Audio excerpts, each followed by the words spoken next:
Halo guys, selamat datang kembali di channel Bro View Max. Masih bersama saya Stephen yang akan menjelaskan alur cerita filmnya.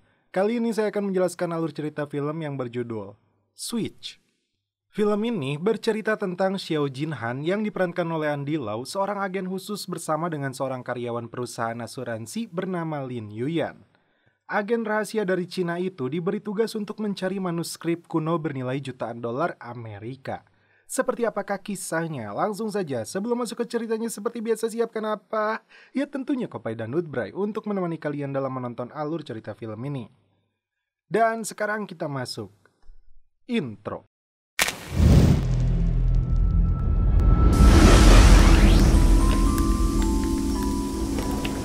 Di awal film diperlihatkan suasana kota Dubai. Dalam suasana pemandangan yang indah, ada seorang kakek tua yang botak polenang juga wanita sekso yang sedang berbincang dengan anak buahnya. Mereka membicarakan lukisan yang sangat mahal. Ketika anak buahnya memperlihatkan sesuatu di koran, dia langsung melubanginya oleh Nutbray. Lubang itu pun berubah menjadi koran yang sedang dipegang oleh bapak yang berdasi di sebuah kereta. Scene berpindah ke suasana menjelang malam, kita diperlihatkan Taipei National Palace Museum Taiwan. Lalu, ada pesawat super cepat yang sedang menuju museum itu dan langsung menurunkan satu ninjanya. Juga terlihat ada bapak berdasi di pesawat itu, dia menyuruh penembaknya untuk melumpuhkan polisi yang sedang berjaga.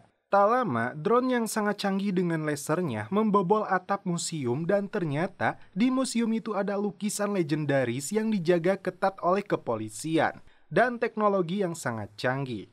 Lalu, drone itu memecahkan inframerah di sekitar patung itu.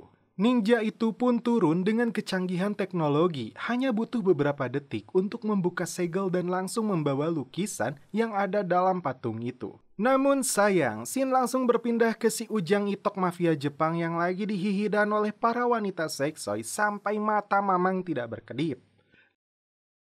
Namun apa daya, di saat dia akan pergi, ada Niwan atau ninja wanita yang langsung menyabetnya dengan cepat dan mengambil alih lukisan tersebut. Keesokan harinya di Hangzhou, Cina, ada kakek tua yang sedang mengartikan sebuah lukisan dan sejarah. Tiba-tiba kita diperlihatkan Mamang Andy Lau yang anti galau, yang dimana ada wanita manja yang menyuruhnya ke markas besar. Kembali lagi ke kakek yang sedang memberitahu sejarah lukisan tersebut. Dibalikin lagi dong ke si Mamang Andy Lau yang sedang diberi tugas oleh atasannya, yang dimana lukisan itu akan dipamerankan untuk pertama kalinya dan disatukan di bulan Juni. Lukisan itu sangat berharga bagi bangsa Taiwan, Hong Kong, juga Cina. Dan ketiga negara tersebut pun membuat operasi gabungan. Scene pindah ke Dubai di mana ada kakek tua yang ada di awal film. Dia adalah bos mafia besar yang mencuri setengah gulungan lukisan legendaris tersebut. Begitupun di Tokyo, Jepang, ada bos mafia si Itok yang sama ingin lukisan itu. Namun terungkap, faktanya wanita yang mengambil itu pun tewas dan mereka adalah anak buah Itok di Jepang. Dibalikin lagi dong ke Dubai di mana salah satu mafia mendapat telepon dari atasannya. Lalu, scene berpindah ke Mamang Andy Lau bersama anak dan istrinya. Ketika istrinya beberes, dia melihat ada bekas lipen dan scene berpindah. Terlihat Mamang sedang bersama Ciwi.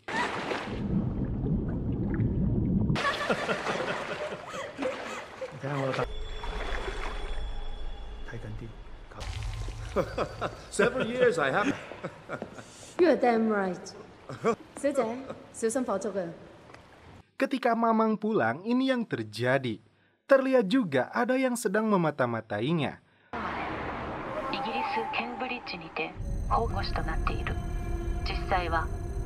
Lalu ada rapat antara petinggi kepolisian.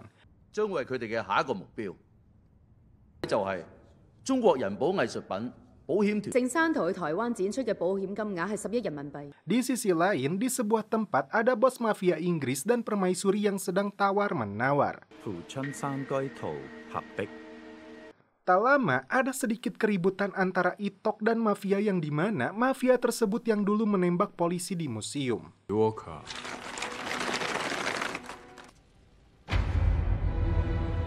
It's important is that what I want. Fuck you. I touch one. I never lose. Let's play. Yes. How many fingers? Four fingers. Permaisuri pun datang lalu merencanakan untuk mencuri setengah gulung lukisan yang lagi bersama Itok. Karena tahu lukisan itu akan dipindahkan.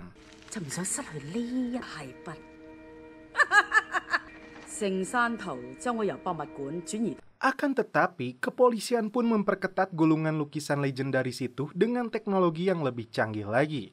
Namun, komisaris kepolisian bersikeras ingin memindahkan lukisan tersebut. 就算係一隻蚊都唔使知飛到入去。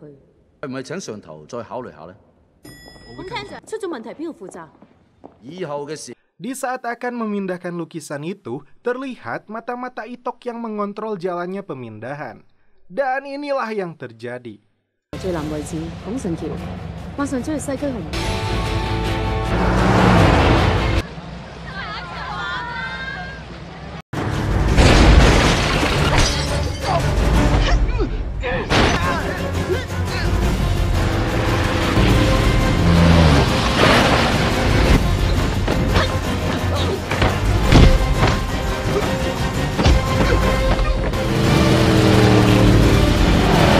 Ternyata anak buah permaisuri mendapatkan lukisan tersebut. Ngedadak Sin berpindah ke si Itok yang sedang memilih ciwi-ciwi. Si ciwi yang dipilih bernama Lisa, dia harus membawa lukisan tersebut. Dan Lisa kita sebut saja si ciwi. Ciwi juga wajib ke kamarnya. Kita lihat cuplikan flashback Itok dulu.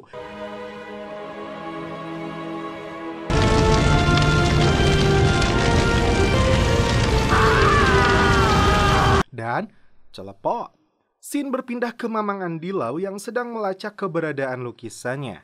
Terlihat juga mafia Inggris yang diberitahu akan ada transaksi antara Itok dan permaisuri. Keesokan harinya terlihat Mamang yang ngebut untuk datang ke sebuah rapat antar mafia untuk negosiasi lukisan legendaris. Terlihat juga ada si Ciwi bidadari yang langsung digenggam erat oleh si Mamang. Ketika melihat kalung bidadari itu, ia flashback karena mirip dengan kalung istrinya. Ternyata, si Ciwi dan si Mamang mereka bersekongkol untuk mengambil alih lukisan legendaris dari permaisuri. Di saat negosiasi antara mafia berlangsung, si Mamang pun beraksi. Dengan super cepat kilat, si Mamang berhasil mengambil alih lukisan tersebut.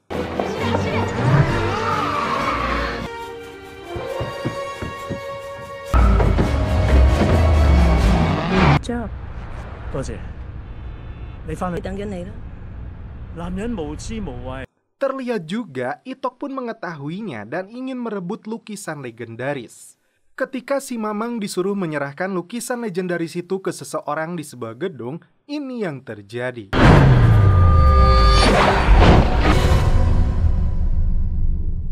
Beruntung, Mamang pun berhasil kabur juga sempat menukarkan gulungannya. Si Mamang pun bergegas menuju gedung yang lain untuk memberikan lukisannya.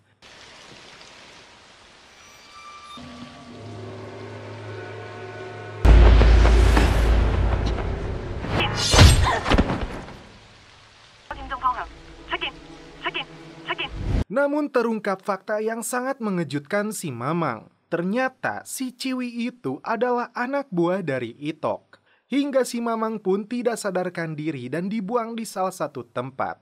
Tiba-tiba si Mamang ada di rumah sakit dan hanya mengingat anak dan istrinya. 3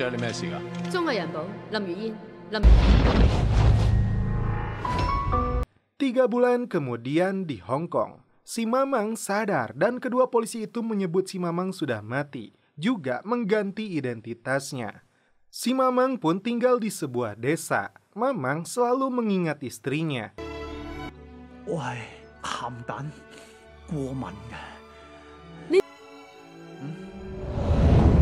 Dia ditemani oleh seorang anak kecil.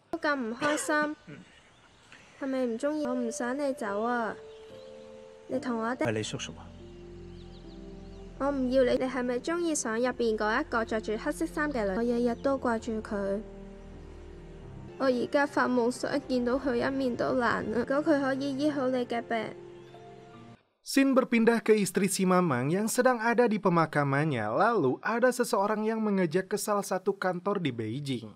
Terlihat juga Itok yang sudah tahu bahwa lukisan itu palsu. Kembali lagi ke si Mamang yang dimana dia menemukan koper juga komputernya. Lalu dia pamit untuk pergi kepada anak kecil yang selalu menemaninya di desa. Kemudian si Mamang pun ke makamnya sendiri yang berdampingan dengan rekan timnya. Scene berpindah ke dimana si Mamang sedang duduk untuk menunggu istrinya. Namun apa daya istrinya sudah bahagia dengan lelaki lain. Aji, sakit alah, sia boy. 9 hari sebelum pameran, si Mamang kembali ke bar yang dulu pernah didatanginya. Namun anak buah Itok tahu akan keberadaannya. Lalu ada seorang wanita yang memberinya kunci mobil. Mamang pun pergi. Ketika keluar dari bar, banyak wanita sekso yang menawarkan cakwe. Lalu Mamang pun membawa salah satunya yang rambutnya kahuruan. Mamang pun tancap gas dan celepot. Di ruangan kerjanya terlihat si Mamang yang sedang push up lalu membuka komputernya. Terungkap fakta, ternyata wanita yang rambutnya kahuruan itu adalah si Ciwi. Dia juga bidadari yang dulu membantu Mamang. 7 hari sebelum pameran, terlihat 2 agen FBI yang sedang memantau pergerakan mafia. Namun yang datang adalah si Mamang. Dan si Mamang membawa agen FBI itu dan mengajaknya makan. Ternyata agen FBI itu adalah istrinya. Lalu ini yang terjadi.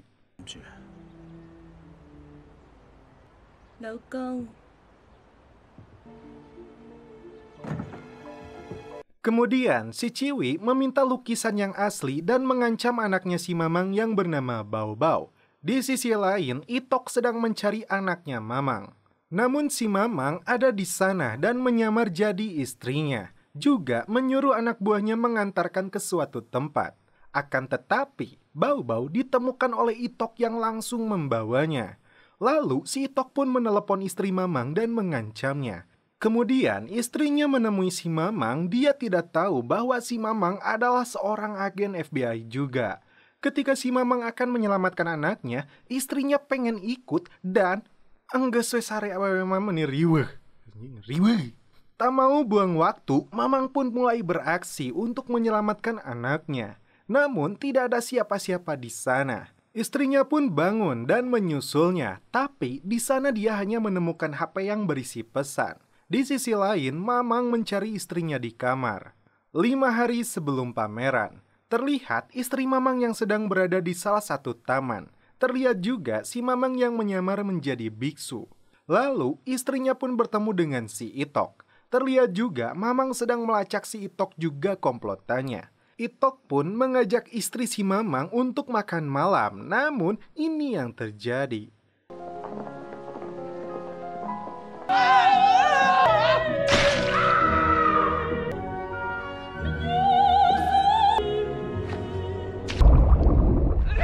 Istri si Mamang pun berhasil melumpuhkan anak buahnya.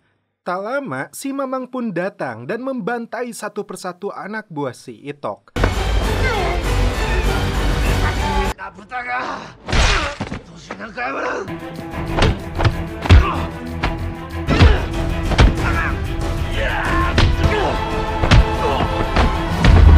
Namun, ketika bertemu dengan si Itok, Mamang melihat anaknya. Terpaksa, Mamang pun memberikan lukisan legendaris. Sedangkan istri dan polisi di luar sana sudah mengepung tempat Itok. Ketika Itok keluar sambil menawan Mamang dan anaknya, dia langsung membawanya dan melemparnya di suatu tempat. Itok pun bertemu dengan permaisuri dan memberikan gulungannya.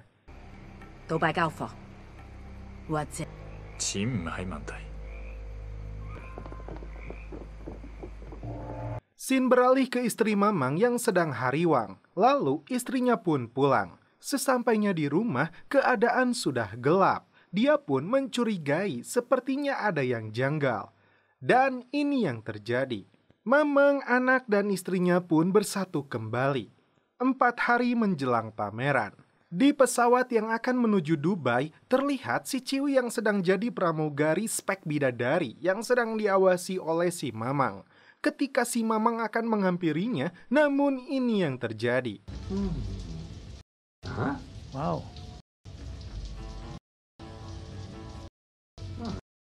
Scene berpindah lagi ke si Ciwi yang sedang berjalan dan si Mamang yang baru turun dari helikopter.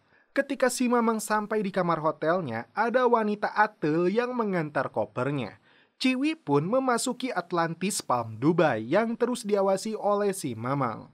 Lalu si Mamang diberitahu atasannya bahwa Ciwi ada di salah satu hotel dan ternyata orang Inggris pun mengincar lukisan itu. Terlihat ada istrinya juga di sana. Mamang pun menemukan lukisan palsu tersebut. Lalu si Mamang juga menemukan Ciwi yang lagi mandi. Dan ini yang terjadi.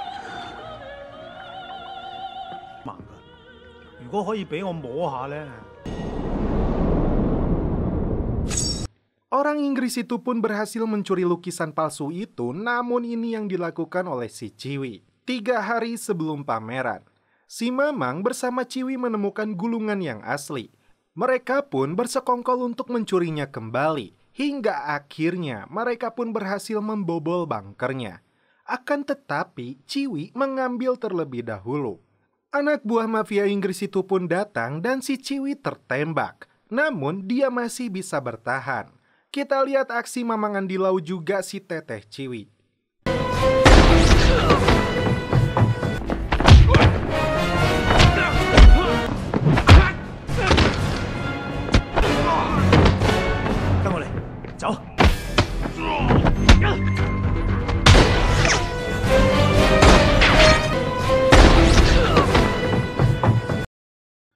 Mereka pun kewalahan hingga loncat ke bawah dan Mamang pun mengeluarkan parasutnya. Di bawah terlihat ada istri Mamang yang sudah menunggu, hingga mereka pun berhasil kabur. Keesokan harinya, ketika beristirahat di padang pasir, namun mafia Inggris itu mengejarnya. Kita lihat aksi baku tembak yang sangat epik ini.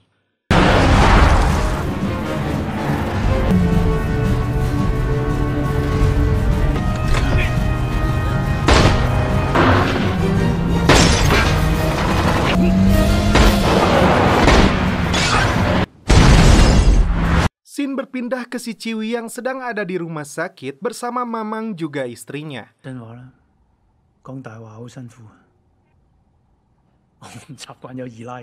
Ketika si Mamang beres ngobrol, lalu pergi, Itok pun datang menemui Ciwi.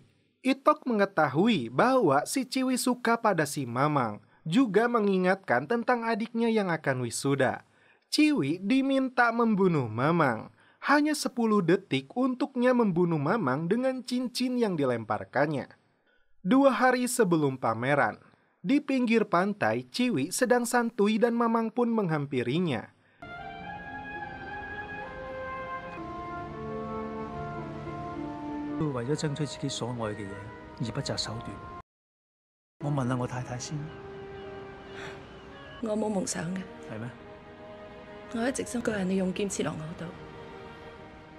Mamang tertidur ketika Ciwi akan melakukan aksinya untuk membunuh Mamang. Dia malah melempar cincinnya. Mamang pun terbangun karena suara telepon dari istrinya yang sedang menyetir mobil. Seketika itu juga ada helikopter yang membawa mobilnya. Helikopter itu lewat di depan mata Mamang. Mamang pun mengejarnya.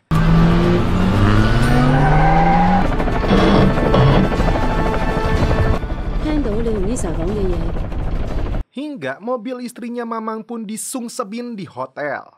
Beruntung istrinya masih selamat, namun ada 2 orang yang membawa lukisan tersebut. Beruntung Mamang datang dan langsung menghajar mafia tersebut. Di saat mobil akan jatuh, Mamang berhasil menolong istrinya, namun Mamang tertembak oleh polisi. Si Mamang ternyata selamat dan dia sedang bersama istrinya di sebuah ambulan, akan tetapi si Ciwi membiusnya. 1 hari sebelum pameran, Mamang dan istrinya berada di satu hotel yang view-nya indah banget. Lalu istrinya memberinya gelang agar dia tidak bisa pergi darinya. Namun ketika bangun, si Mamang sudah tidak ada. Malah ada si Ciwi di depan matanya.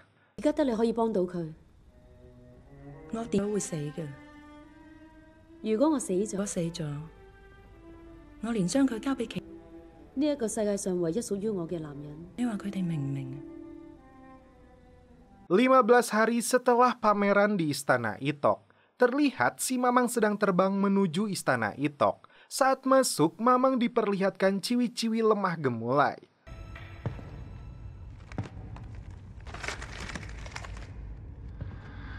Lalu ia bertemu dengan si Itok.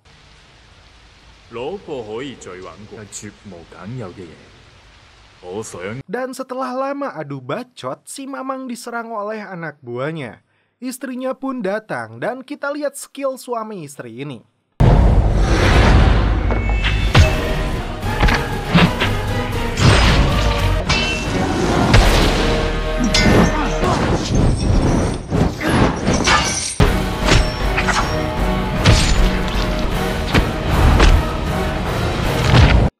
Ketika si Mamang akan melawan Itok, namun Mamang terjebak oleh lingkaran api. Di saat anak buah Itok akan menekan tombol jebakan kematian, beruntung si Ciwi datang. Kembali kita lihat istri si Mamang yang sedang bertarung.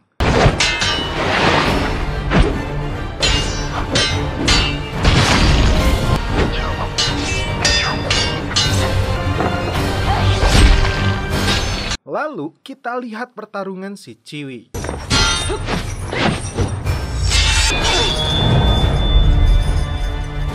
Ciwi pun menang, namun ketika Mamang akan terkena jebakan mematikan, si Ciwi pun berkorban untuknya.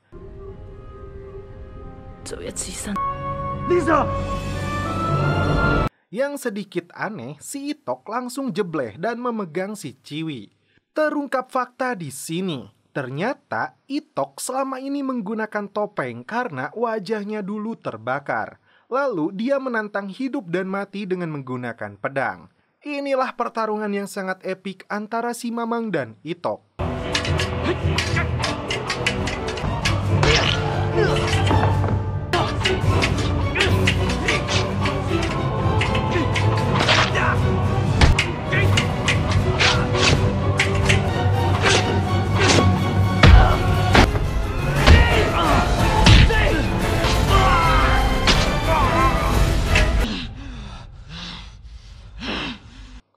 Hingga akhirnya si Mamang pun menang dan minta lukisan legendarisnya.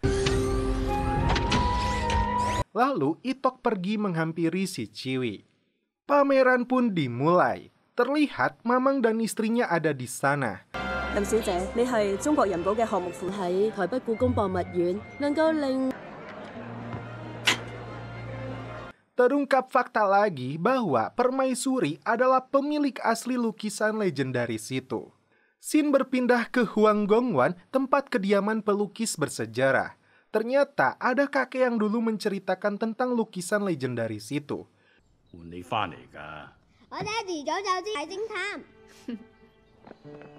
Kita diperlihatkan juga akan kebahagiaan Mamang, istri dan anaknya.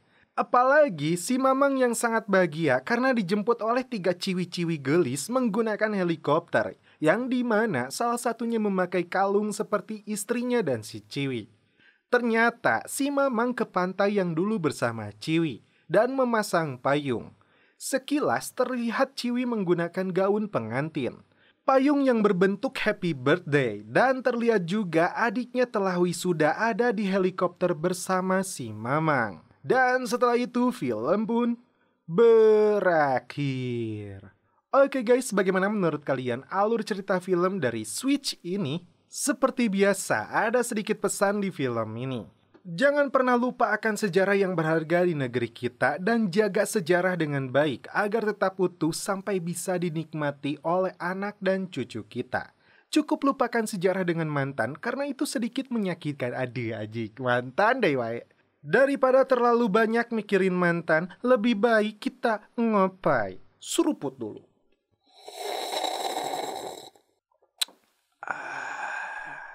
Mantap. Oke guys, cukup sekian alur cerita film ini. Salam penutup seperti biasa dari kami. Mohon maaf bila ada kata-kata yang kurang berkenan di hati kalian. Mohon dimaafkan ya. Salam perfilman duniawi. Keep enjoy.